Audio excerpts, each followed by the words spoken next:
विद्यार्थी मित्रांनो, आजच्या भागामध्ये आपण मराठी व्याकरणातील वाक्याचे भाग म्हणजेच उद्देश व विधेय याच्याबद्दल अधिक माहिती घेणार आहोत। प्रत्येक वाक्याचे उद्देश व विधेय हे दोन भाग असतात। आता उद्देश म्हणजे काय, तर वाक्यात ज्याच्याविषयी माहिती सांगितली जाते त्याला उद्देश म्हणतात। आणि विधेय म्हणजे काय, तर वाक्यात उद्देशाबद्दल जी माहिती सांगितली जाते त्या वाक्याच्या भागाला विधेय म्हणतात। आता आपण काही उदाहरणांद्वारे उद्देश आणि विधेय समजून घेऊ। आता इथे बघा, पहिलं उदाहरण आहे आपलं, पृथ्वी सूर्याभोवती फिरते।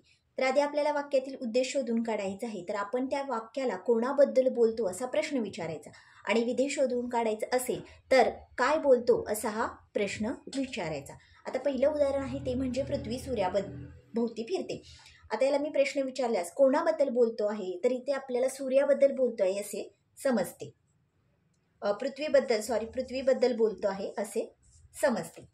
तर त्यामुळे पृथ्वी हा या वाक्यातील उद्देश आहे। आणि पृथ्वीबद्दल काय बोलतोय, तर पृथ्वी ही सूर्याभोवती फिरते, म्हणून हे या वाक्यातील विधेय आहे।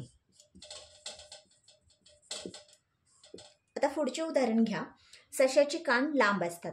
तर याच्यामध्ये कोणाबद्दल बोलले आहे, तर सशाच्या कानाबद्दल बोललेलं आहे। त्यामुळे सशाचे कान हे या वाक्यातील उद्देश आहे। आणि विधेय शोधायचं आहे, तर काय बोलतोय, सशाच्या कानाबद्दल काय बोललेलं आहे इथं, तर ते काय आहेत, लांब आहेत, म्हणजे लांब असतात, हे या वाक्यातील विधेय आहे।